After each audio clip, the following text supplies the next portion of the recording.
Do not fear. Saf is here, and this is Saf Buxy from Spirituality Gone Wild, and this is Saf Surgery, and this is Inspirational People, Inspirational Stories.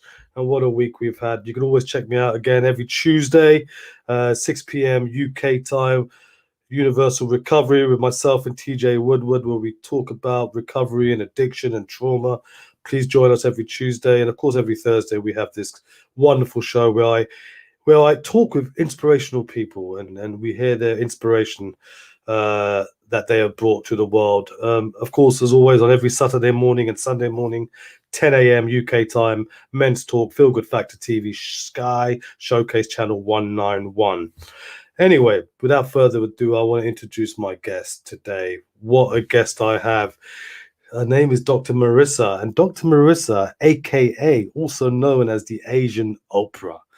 She's wow, I don't know. I mean, there's so much to say, and I'm not going to go into it because I'm going to let Dr. Marissa tell us what she is. But the Asian Oprah, she's a celebrity host, producer. She was the 2016 Podcast of the Year, top 10 in Health Award winning syndicate. She's been on iHeatRadio, CNBC, NBC. Take My Advice is her show. I'm not using it. Get Balanced with Dr. Marissa. I could go on and on and on. She has interviewed some of the greats. I mean, she's interviewed, some of her guests include the best-selling author, Dr. John Gray, also Don Miguel Ruiz, who I know, the publisher personally, Marianne Williamson, our very own from Spirituality Gone Wild. Big up to Marianne. Marianne from Gilligan's Island. And of course, Muhammed Ali's daughter, Laila Ali. She's also had guests from the Happy Days and Corey Feldman. I mean, that's just to mention a few. She's been on red carpets and she's interviewed the stars like Halle Berry, John Travolta, and the legend himself, Quincy Jones. I mean, Dr. Marissa, she has won awards as well. She has won the 2014 Asian Heritage Award, 2012 Asian Entrepreneur of the Year Award, the 2017 Iconic Woman Creating a Better World for All, 2020 ACMA Excellence in Media. She is sought after, and I feel absolutely blessed to have her. So, Asian Oprah. Without further ado, and she's been interviewed, by the way. She's been interviewed by Oprah as well, I believe. But I'll find out the ins and outs on NBC and Fox. She's been on CBS, ABC. You know what? I just feel truly, truly grateful to have Dr. Marissa in the studio on Spirituality Gone Wild, Inspirational People, Inspirational Stories, live right now. Dr. Marissa, where you at? Where you at? Peace. I don't get a lion. I don't get a lion with all the poof. No, you got the lion. You got the lion. You know, just for you, Dr. I'm actually the Leo. I should get them.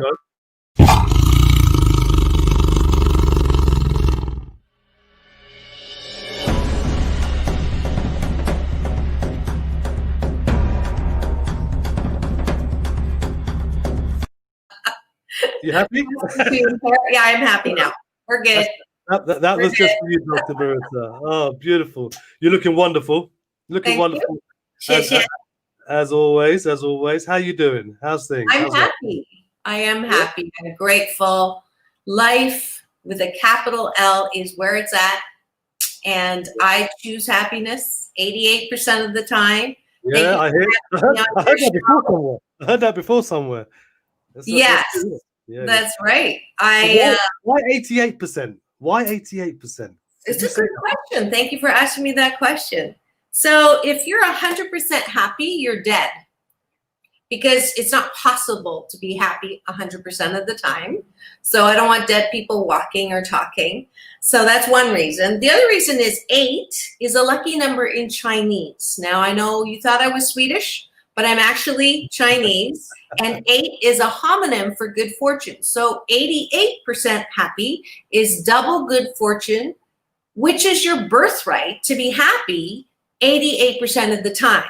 Now we forget that, and the older we get, the more we forget that, and the more it's, I'll be happy when my kids are done school, my parents are okay, I'll be happy when I have that nice house that I'll be happy when I have this second car in my garage. I'll be happy when. So much money in the bank. And for many, many Americans, and probably Brits as well, we abdicate, or we delay, or we forget that it is our birthright to be happy 88% of the time.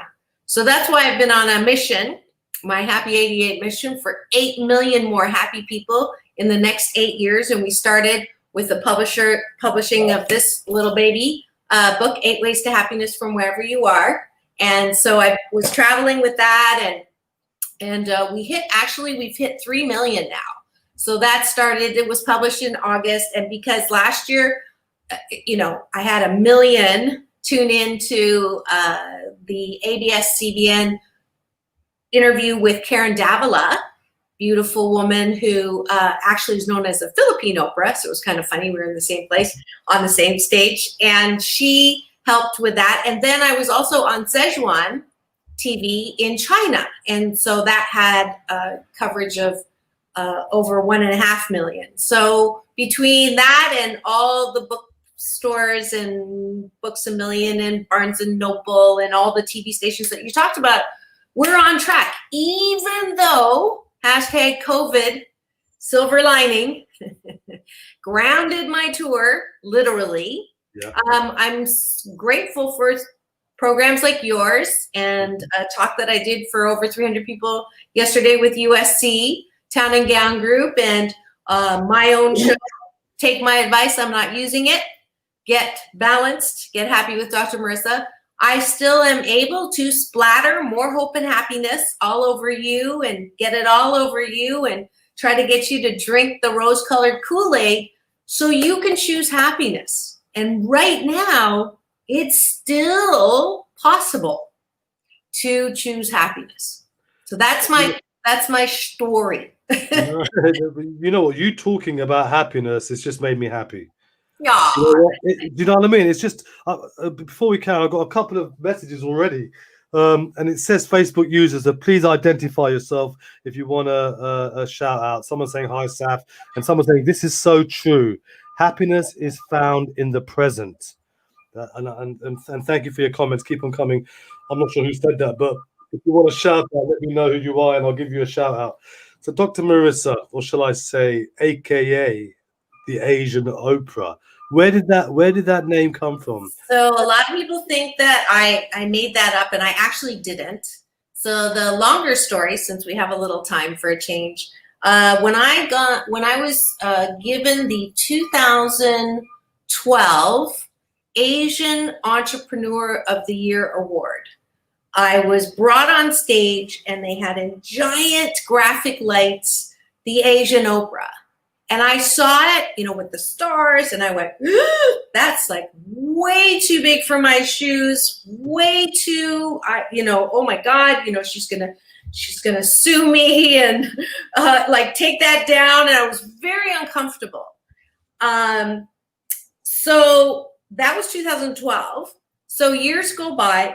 I never used the moniker. I didn't bring it up. I didn't use it. And then I'm a member and on faculty at Agape International Spiritual Center, which you know very well because of our mutual friend TJ. Hi, TJ.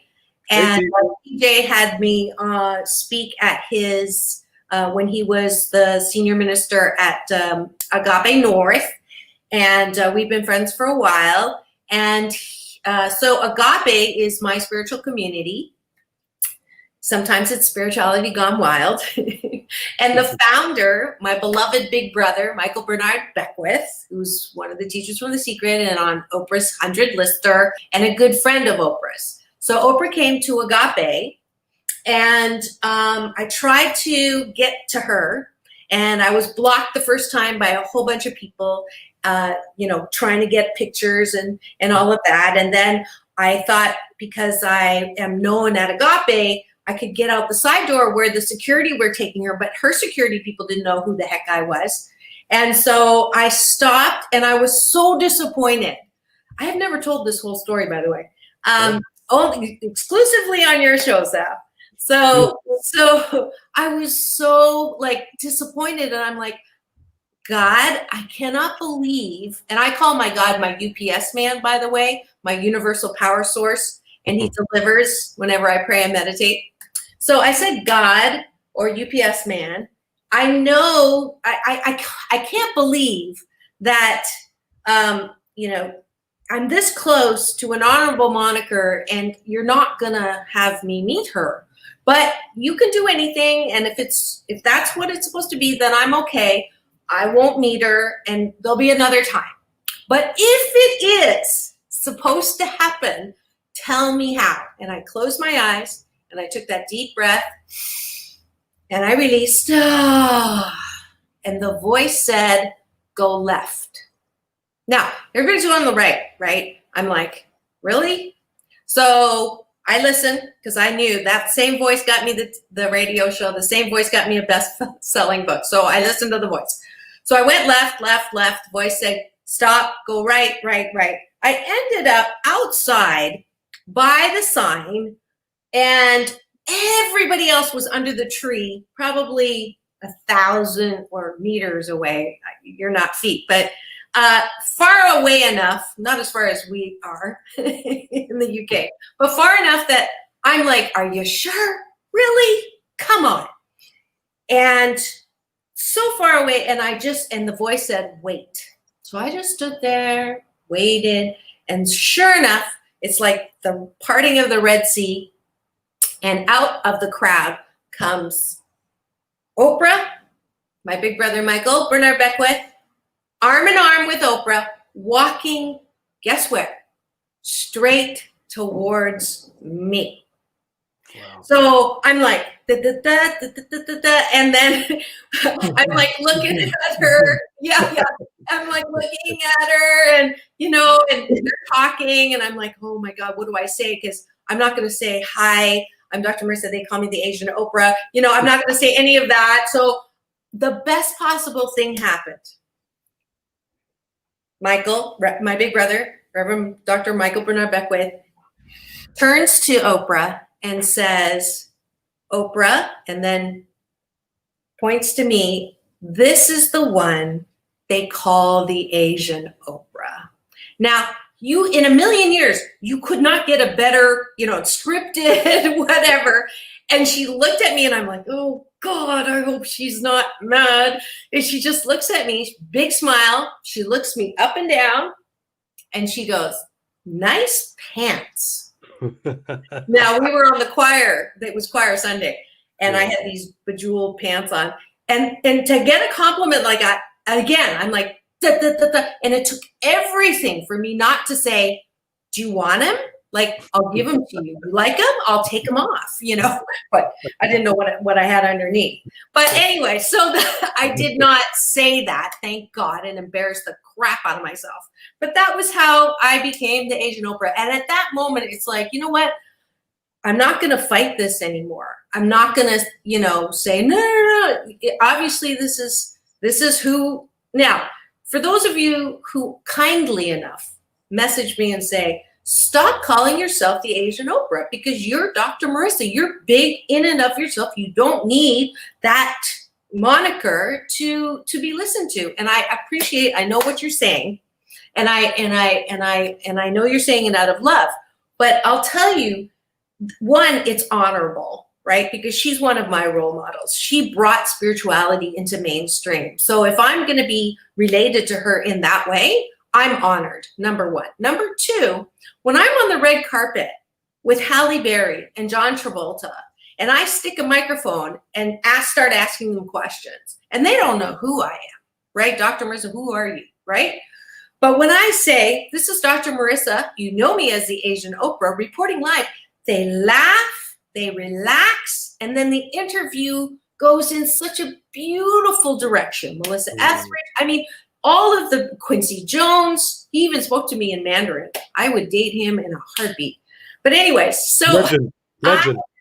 I absolutely, you know, I use the honorable moniker now because it's an extension of happiness. It's an extension of my message. It's an extension of owning all the one-of-a-kind wonderful that you are.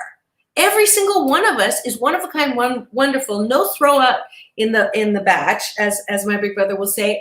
And part of choosing happiness and being 88% happy is to start here, is to really understand that we don't need to be walking around this planet with our antennas going, who loves me? Who respects me? Who approves of me? Do you like me? Do you like me? Do you like me? The number one foundation piece in being 88% happy is when I go to bed, right before I go to bed, am I okay with me? Am I 88% okay with who I am and whose I am? And can I say that today I did the very best that I could with the time that I have and the resources I had. And if I can say that and go to bed, I am golden. But most of us don't go to bed like that. Most of us get up in the morning and start doing this and to see things, oh, I wish I was like them, and oh, how could they get that? And oh, who said what to who? And blah, blah, and that's how you start the day. And at the end of the day, you end it by, oh, I didn't get this done. I didn't get that done. Oh, and I can't believe she said that about me. Oh. And that's how we go to bed. No wonder we can't sleep. No wonder we're, sleep deprived and stressed. And 1 out of 4, it's almost 2 out of 4 Americans are now on antidepressants and anti-anxiety medication. And we're still anxious and depressed. And so there's side effects, and those side effects are dangerous. So this is a human dis-ease that we all have to find a way to treat it starting here. The buck stops right over here. And now, thanks to the pandemic, you have the time to stop, do this, do that, do this, do that, and end up in doo-doo. It's time for us to just take that breath. Everybody take a breath with me right now. Just humor me for a second. Because this is the fastest way to get into you. In through the nose, out through the mouth. Soft shoulders, soft elbows, soft knees. Thank you, Saf. Another one. In through the nose, out through the mouth.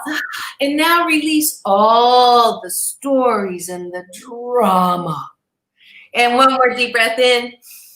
Connecting with me and you, Saf, with eternal energy, with the breath of life that connects us all, no matter where we are around the world, in United Kingdom, in United States, maybe not so united these days, wherever you're from, we are all connected with the breath.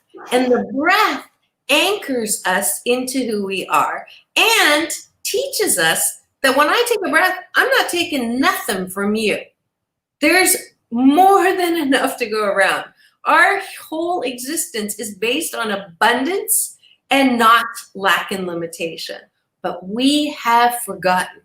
And what has hijacked us from forgetting are 2 main things. One is the BS, the belief system that we are born entitled to 100% happiness, that we're entitled to the American dream, that if we work hard and if we do well, then we should be able to die with enough toys to leave to our kids, that is a normal life, that there's no pain in life, that there's no hardship in life, that this shouldn't be happening, that tragedy shouldn't happen, that COVID shouldn't be happening, that racism shouldn't be happening.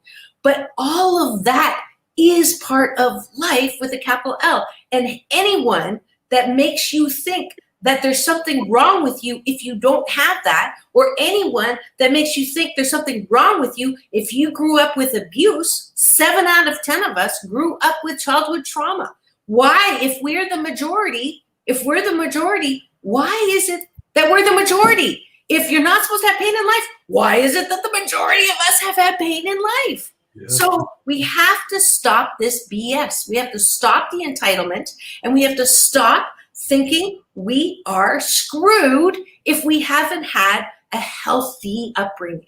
So those two are part of my message. Those two are exactly what this book is about. I am a psychologist, but I did not write this book as a psychologist to tell you how to be happy. I'm an organizational psychologist for number one, but I wrote this book because I'm one of the 7 out of 10. And I can tell you that if you do the exercises in this book, okay, you will never hate yourself the same way again. There's a sales job in here about how wonderful you are. And you know that deep, deep down. But some of us, it's so buried under all the layers of anger and resentment and unforgiveness and sadness and depression and loneliness and fear and out of controlness. We can't find ourselves anymore. But you're in there. You're the seed. But you're at the bottom of that big black hole that everybody has in front of them that they're afraid to go look into, lest they be Humpty Dumpty and break into a million pieces and cannot come out again. But that hole is your ticket to the life that is yours. We have to go in that hole. We have to look at the stuff that we never wanted to look at. We don't have to stay there. And this is the other thing. Those of you who are in therapy for over 10 years, I'm sorry, but you are choosing to stay in that hole, okay? You can work through all of the shiitake, all of that darkness, and there is a bottom to that hole. You're not going to fall forever. There's sides to that hole. And when you work with any life coach or me or anyone, I'm not the answer for everyone, but I am the answer for a group of you who have come to me because you wanted me to help you hold the flashlight. And we go down there and we live through one last time all of the shiitake, all of the pain. I have you describe what your pain is, what happened, but we don't have to go there anymore. What we do is we dig out all the shiitake, all of that darkness, and then we find the beautiful, one-of-a-kind, wonderful seed that you are. And guess what? We take that same shiitake and we put it back as fertilizer. Because when you recognize that every single forking thing that happened to you in your life was there because it happened for you instead of happening to you, then you have opened the door to a joyride called life with so many stops that you can get off and enjoy. And that, my friends, is 88% happiness. How's that for a long answer? Wow. And I could listen to you for ages. And before we get to, because that was wisdom at the wisest, and before we get to how someone can get to be so wise, because in my experience, someone who speaks so much wisdom like you just did has had a journey. Only people who've had a journey, who've been through X, Y, and Z can speak with such wisdom. Before we get to that, messages, of course. A shout out to Nazi B. How you doing, Nazi B? In the house. Hi, Angel. Angel's one of our regulars. Always a pleasure to have you. Angel saying, yes, so true. Even knowing it, I do it sometimes.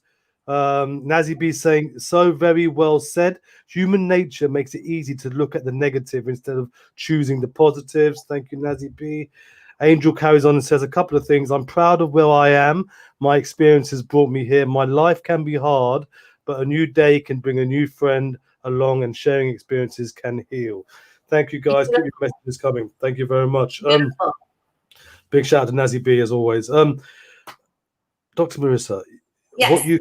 what you've just said is that I could, the breathing thing was beautiful, but I could just sit here and just listen to you like a podcast is on in the background, because there was wisdom in what you said, but not everyone can talk the way you just spoke. So tell me, how did you get to where you are today? Tell me a little bit about the young Dr. Marissa growing up, and obviously only with what you're comfortable with, But yeah. No worries. Yeah, no worries. Go. So before I forget, the punctuation to everything that I just said, and Angel actually reminded me in that comment where I'm proud of where my experiences have brought me, because pain in life is mandatory, but suffering is optional. So that's a message not just for those of us who've had childhood trauma. That is a message for everyone who is still complaining and whining and moaning. You say that again, please. A pain in life is mandatory. Wow. But suffering is optional. Wow. Okay. So let me go back. So again, I know I look Swedish, but growing up Chinese is a ride in and of itself. So I experienced, as you were predicting, quite a bit of pain on several levels. So I was born in Kitchener-Waterloo, which is a very small town in Ontario.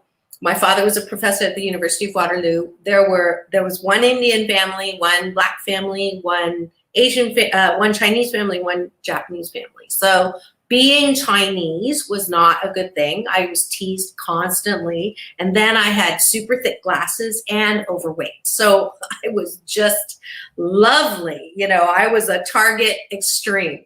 And then inside the home, I also had the trauma. I had a tiger mom on steroids, which I just posted the Women's History Month interview that Fox 5 did in Washington, D.C., where they explain how I became the Asian Oprah and also talked about that. And, you know, my mom read the book without me prepping her. So God bless her. She has, you know, she did the best that she could based on her upbringing. And so there's that entitled thing I was just talking about, is that we hold this standard for our parents that they should have known better when they didn't know better. And we now know better, so I do a little better with my kids, but I'm not perfect with them, and I just know that they're going to be better with their kids. So to hold anger and hatred for your parents for what they did is a strategy that I did for decades. And I will just say, is it working for you? Now, so that's the book on Out of Hatred into Forgiveness, that I will just give you just the hint of it is forgiveness has nothing to do whether they deserve it or not. Forgiveness has everything to do with whether I deserve it or not. And I know that every single person that's listening right now deserves forgiveness, not of themselves, well, that too, but I know that if I live in unforgiveness, I have such a weight on me. And so the best thing is I can choose forgiveness because it's for me. Wow. So if you want to know more about that, that's doing the exercises in that book. So going back as a child, so outside I was made fun of. So that is, you don't talk, right? Otherwise you're really going to be in trouble if you're being made fun of. The best thing to do is just shut down.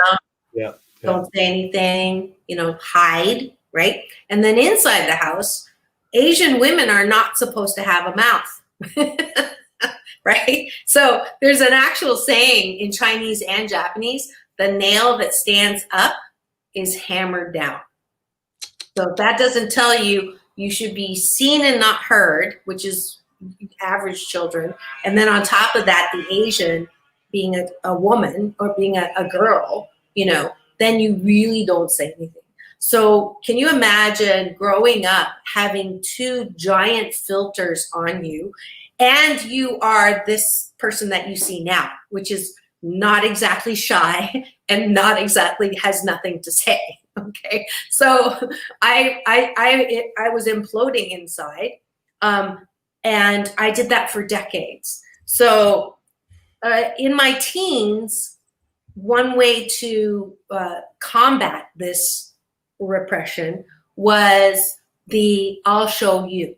So many children who are told that they're good for nothing, they're unworthy, that they'll never amount to anything, that they're stupid, that they're ugly, that they're not smart, will develop a strategy called overcompensation. So you just have to tell me, oh, you can't do that, and I will do that. And so then that strategy leads us into this overachieving, perfectionistic kind of persona that is super like, look at me, right? Maybe not out loud, but you're an overachiever. You do everything first and at the youngest age, and you do all this stuff, and you try to be all that, and you want people to say, oh, wow, look at you. Is there anything you don't do? And you go, oh, thank you, thank you. And inside the voice says, you're really not all that. They really don't know you.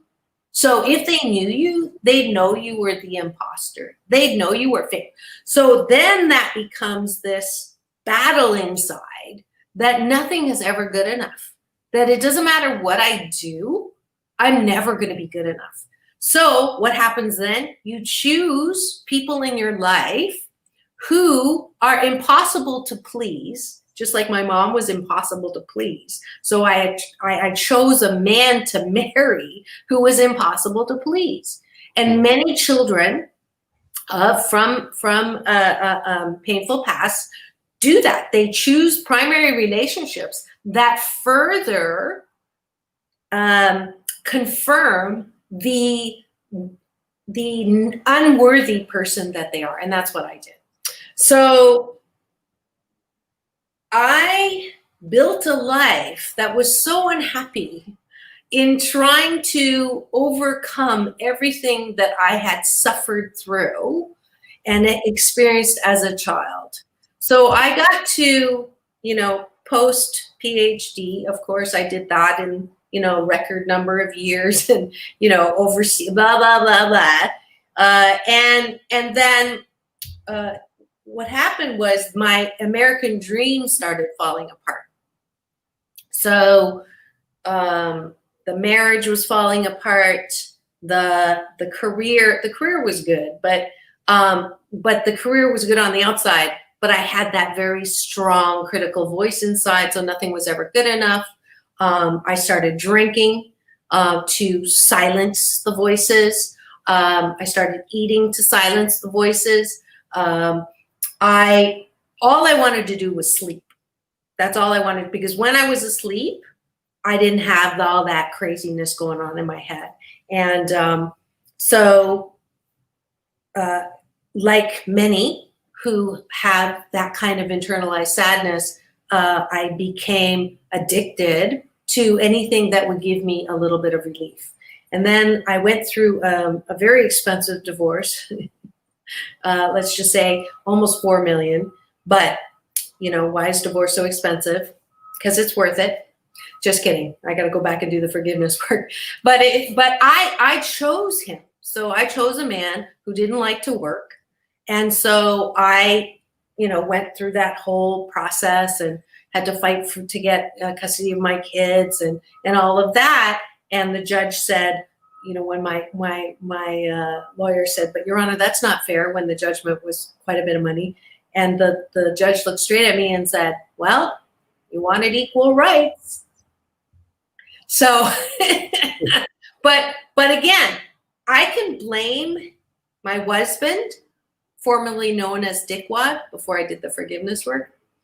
Or I can say that everything happened for my divine and best good. So even the trauma I had as a child and the trauma I had as an adult, both of those things shaped me into who I am now. And I am 88% fabulous. So I have 12% of the time where I'm really not, but 88% of the time, I love who I have become as a direct result of all of that stuff. And to finish the story off about being shy and a wallflower and nothing to say, even after I had this show, I still walked around with the shame of being not good enough and too loud and can't keep quiet and, completely not humble. So Chinese as a culture prides itself on being humble. So if you ask a Chinese carpenter if he does good work, he'll say, oh, no, just average. That's a cultural norm. So all the self-promotion that I do is so against the grain of being Chinese that I know my father rolls over in his grave every time he hears me promote myself, which is, part of what I have to do to be who I am. So needless to say, and my beloved father lost his fight with lymphoma. And so he left the planet when he was 70, but he's loving me from afar and supporting me. And if we have time, I can tell you a little story about that. But so I say all of this to culminate in what happened about 4 years ago. I had an astrologer come on the show, and she read my charts, and she did my charts. And then I wasn't a huge believer. I'm a reluctant woo-woo. So I wasn't a huge believer, in all of this stuff. And she read my charts, and she came on, and I said, I don't want to know until we're live on the air, because I live out loud with my show. And she goes, oh. I go, what? What's wrong? And she goes, well, you're a Leo. I said, what kind of of course I know I'm a Leo, for goodness sakes. That's like, she goes, no, you don't understand. You're a Leo in 6 planets. And I'm like, all of a sudden, I'm going to get emotional. All of a sudden, the entire weight of the shame of being as talkative, as vivacious, as lively, as enthusiastic, as brash, as blunt, as tell it like it is, as that part of me that I have been so ashamed of my entire life fell away. And it felt like this giant grand piano came off of my back that moment. So if you're listening, I speak to a lot of Asian women groups, because I think that that's true of us as women, and particularly women of color, and particularly Asian women, that there's so much shame in speaking out. There's so much shame in being who we are, at the core of who we are, that has to start here. No one is going to give us permission to speak up. No one's going to give us permission to say, what do you think? Now, let me temper that. So the 12% of the time I'm not all that is when I step in it, because every quality that is good has a little bit of a downside to it. So my work is, when I step in it, I have to own that. Like, when people have a problem with me, I have to own that. It's like, you know what? I'm not going to be everybody's cup of tea the way that I am. But it's my job to, 1, ask myself 3 questions before I open my mouth. Is it kind? Is it true? Is it necessary? And that's from Dr. David Simon, who's co-founder of Chopra Center with Deepak Chopra. And because I hate apologizing, I also follow my 21-day fast from complaining. And I watch what comes out of my mouth, and I watch what comes out in my posts. I can say that after 11 plus years on social media, I have never posted anything that has been, well, I shouldn't say never. I know for sure 98% has not been cruel and mean and, just normal media. Right? Looking for the worst and gossiping and trying to find. My show is about hope and happiness. So there's no gossip, there's no scandal, and there's no K words, no Kardashian talk, no Kanye talk when he was running for president. We want to focus on what's right with you, what's right with those around you, and what's right with the world. So how's that for a little bit of, I'm telling stories here that I don't usually tell when I speak. No, I'm loving this, and so are some of my listeners. And there's a few messages, and they haven't all put their names down. So I'll try and go through them very quickly. A message from Angel, and I hope I say this right. I sit with the table with my abuser. That I think I forgot I haven't, but I have forgiven him for me. Good. That's exactly what I'm talking about. Exactly what you were saying, yeah. And then she goes on to say, healing family patterns and clearing attachment have made it more easy to forgive. Mm-hmm. Mm-hmm. I've got an anonymous saying sorry to hear of your loss, Dr. Marissa. Thank Yes, you. yes. Thank you for that.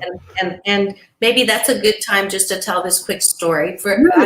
I'll read the others after. Yeah, go on. Some of you have had loss, right? And I just lost a good friend who was my 5-time guest on my show, Marianne from Gilligan's Island, Don Wells, very famous, beautiful soul. And she just went to the other side, COVID related. My dad, my grandpa, my grandma Anna. I mean, we all have people who are on the other side.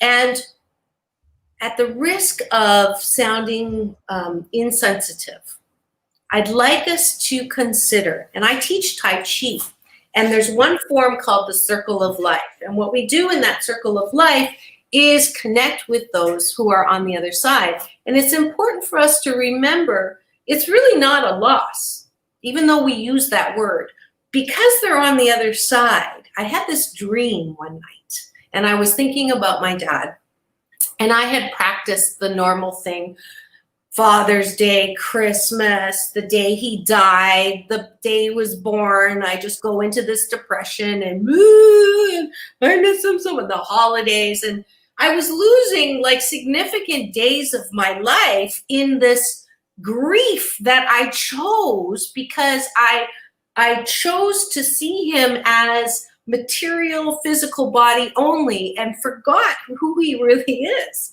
and forgot who we really are. And so in that spirit, I had a dream. I fell asleep and I had this dream and I flew up above my body and I flew up into the skies and I flew into the realm on the other side and I saw my dad and he and a group of people that I love were all sitting. They didn't see me.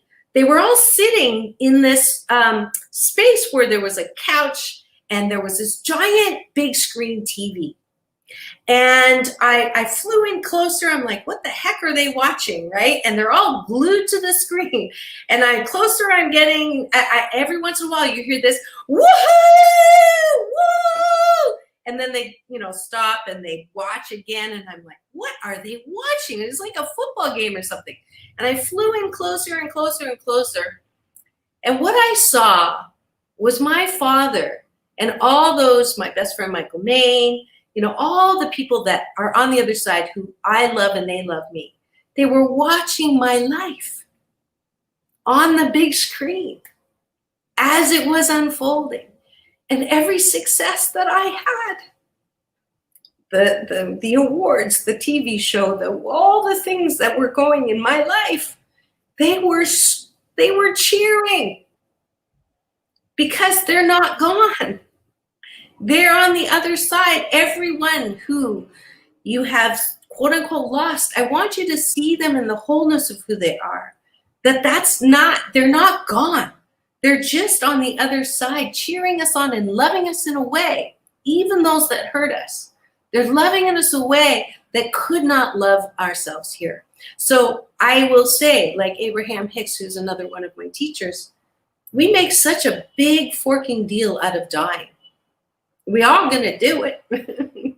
We're here because we chose to come and have a ride called the joyride of life. We're lined up, just like in the days that we had amusement parks. We're lined up, ready to get on this ride. We get in the ride, and we have all these beautiful stops. And one of the stops right now is the pandemic.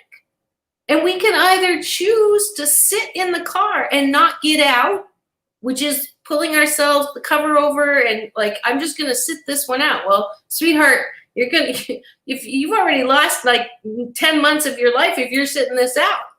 So, get on the ride. What about this pandemic? I have this little sheet of Post-it note by my medicine cabinet that says, in this exact situation that I'm in right now, what is being birthed, developed, honed, and created in me? So in this pandemic, what is being birthed and expanded and chiseled into me that I could not have happened had it not be for this pandemic? So we begin to flip the narrative. we begin to look at everything that happens for us instead of to us. Even this pandemic, yes, we've lost. I lost thousands and thousands of dollars on a monthly basis because the motivational tour is gone. Now I can sit and I can be righteously indignant and angry and sad about it. And I'm human. And it's important for us to feel that and go, "Argh!" You know, I used to scream, but it's not good for my voice. And I do a little singing. So I do the silent scream. I taught my children how to do this. Ready? Okay. And it's short. So we get it out. I do mine under 16 seconds because the law of attraction says, take 16 seconds and then you're going to attract something else. And I want to attract good. So when I'm in a good mood, I celebrate my good mood and I laugh and I tell jokes. I was telling jokes this morning at a 8 a.m. happy hour because I want to be in that vibration to attract even more good things. So we have to. Nobody could do this for us, right? So if you're sitting in the pandemic and still wishing that things would go back to normal, you are not taking advantage of all of the opportunities that are coming to you. Okay, go ahead. More comments. I'm just mesmerized with your wisdom. It's so beautiful. Right. Healing the family patterns and clearing attachment have made it more easy for me to forget. I said that one. So okay. I also got birth chart. It's spot on. Another viewer saying, agree, culture is a problem for many women. Angel says, I think Angel's your big fan here today. She's saying real talk. She goes, true, my granddad does that for me as well. He came to me some days ago. I felt his hand cuddling my hair and he showed how much I'm loved. Thank you very much, Angel. Just out of interest, my son's a Leo as well, Dr. Marissa. He's a Leo as well. Yeah, it's a very shy wallflower sign. Yeah, not really. Oh, he's a Leo as well. Yeah. I hear an echo. Yes. Sorry, I was just seeing if there were any comments from my people. But anyways.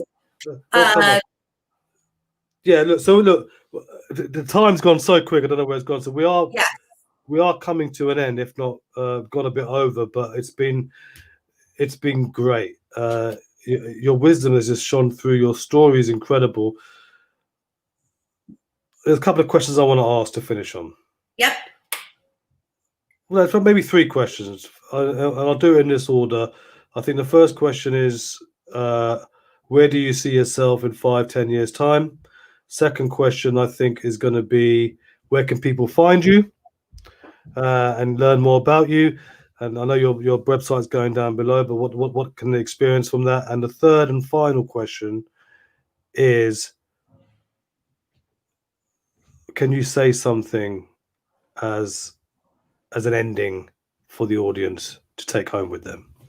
So the first question is, where Dr. Marissa, 5-10 years time, where do you want to be? Where do we expect to see you? Who the heaven knows? My plans are limiting. So my UPS man is limitless. And so every year I marry my year's mission, which is unlimited possibilities. I'm always going up. UP, unlimited possibilities. I'm like Alice in Wonderland, 6 impossible things before breakfast. This was not part of the plan.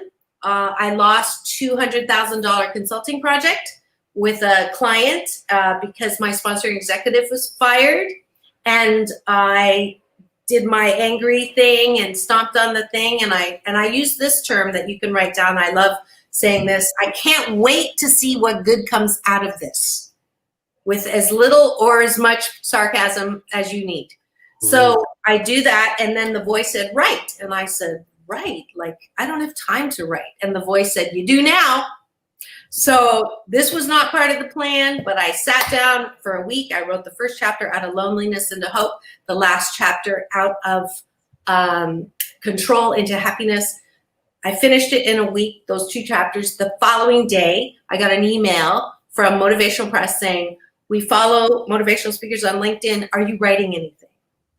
So I did not go with them. I ended up getting 3 offers, went with the New York publisher because part of the proceeds go to Habitat for Humanity and Morgan James. So I don't like saying I want this, I want that, I want to do this, I want to be here, I want to have X amount, because none of that is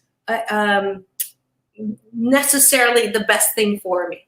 So the only thing I can say for sure is I want to be having fun.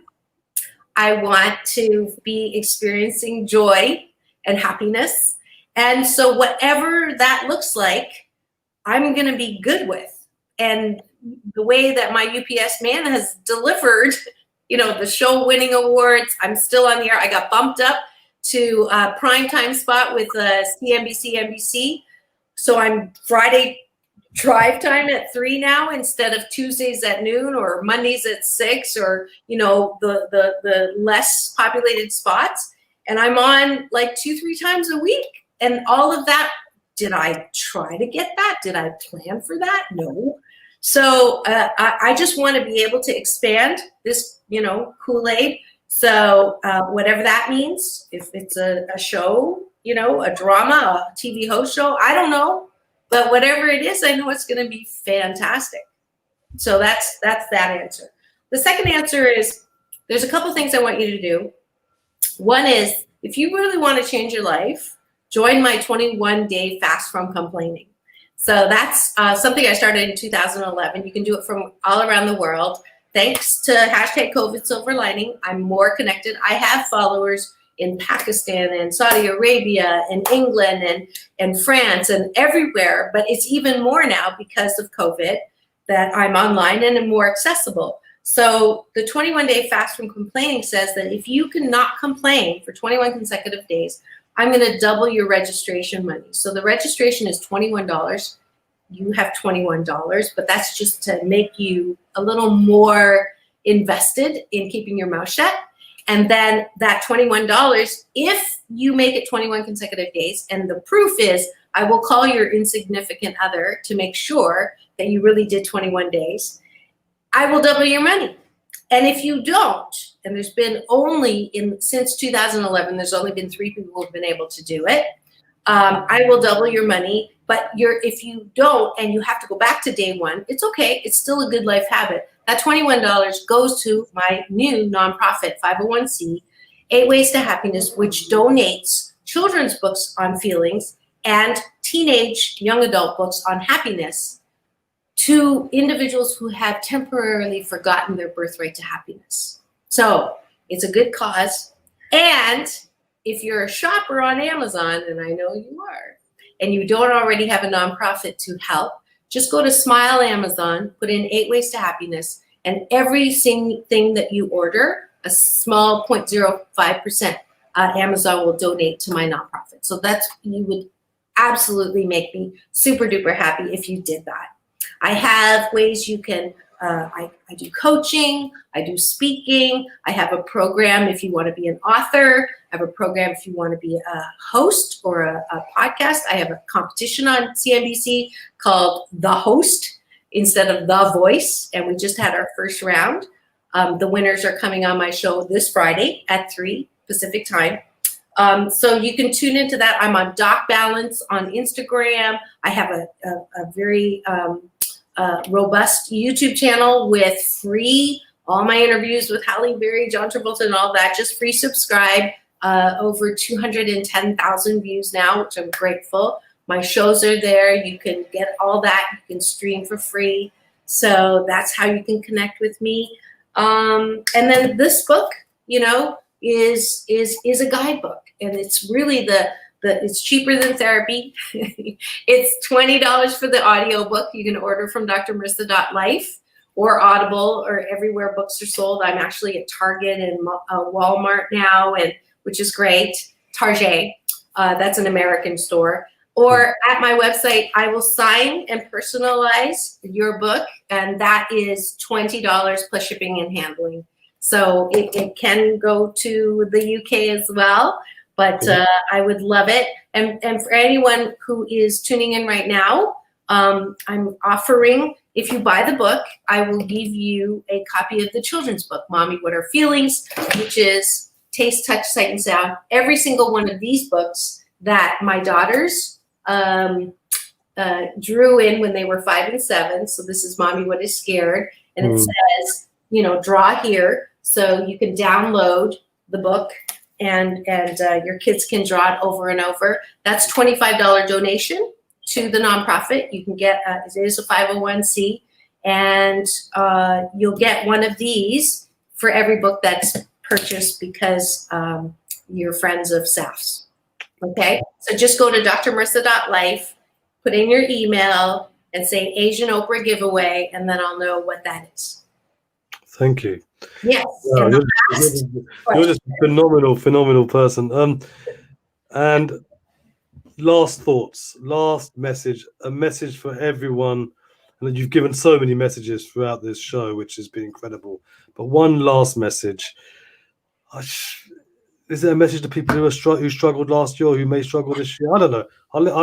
I'll leave it to you. One message to the viewers who are listening live, or the ones who are going to be listening later, from Dr. Marissa.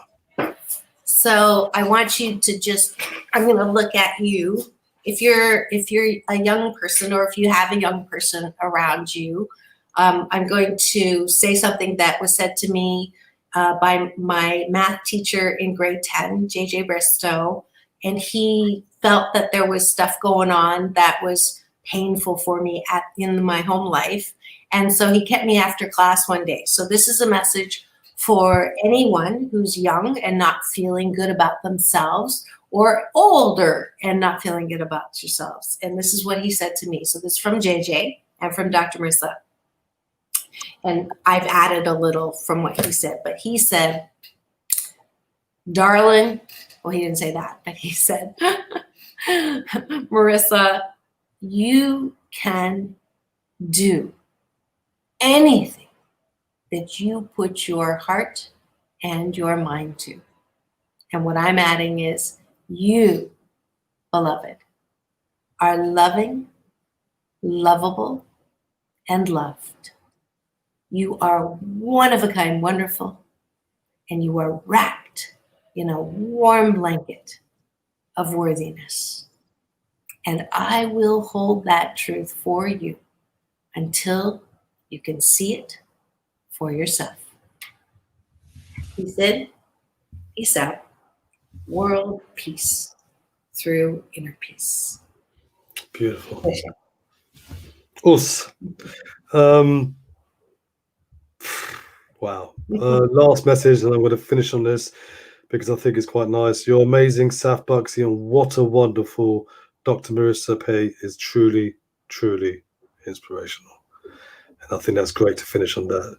Dr. Marissa, thank you very much for honoring me to be on this show so I can honor you, because nothing less is acceptable, because you are one incredible human being. The wisdom that you've shown, the journey that you've been through, and the person you are today. And I don't call it, I know about the humility side of things in terms of culture. I call it being of service. Yes, you do promote yourself, but at the end of the day, it's all about being of service to people, because you're here to serve because of what you've been through. So thank you for being you. And I can't wait for us to meet again. I really can't. Well, you'll be coming on my show before your book release, so you guys can tune into that. That'd be good. Thank you very much, Marissa. I'm just going to say goodbye to the audience, and if you want to hold on, you're welcome to. If not, we can speak later. But thank you again. Yes. Wow, God, that was it was wonderful. Dr. Marissa is an inspiration, and I'm just so blessed and so happy to have had her on the show today. Of course, you can see this on YouTube. You can see replays on this, and I hope you do enjoy it. Thank you, Dr. Marissa, for being my guest today. Next week, we have another special guest, as always. But please, before then, this Saturday and Sunday, 10 a.m. UK time, Feel Good Factor TV, Sky Channel 191, Showcase, Men's Talk. You'll find me there. The whole channel starts at 7 a.m. UK. Tuesday, as always, myself and TJ Woodward, 6 p.m. UK time. Universal Recovery, live on Facebook and live on YouTube. And again, next Thursday, Saf Surgery, Inspirational People, Inspirational Stories.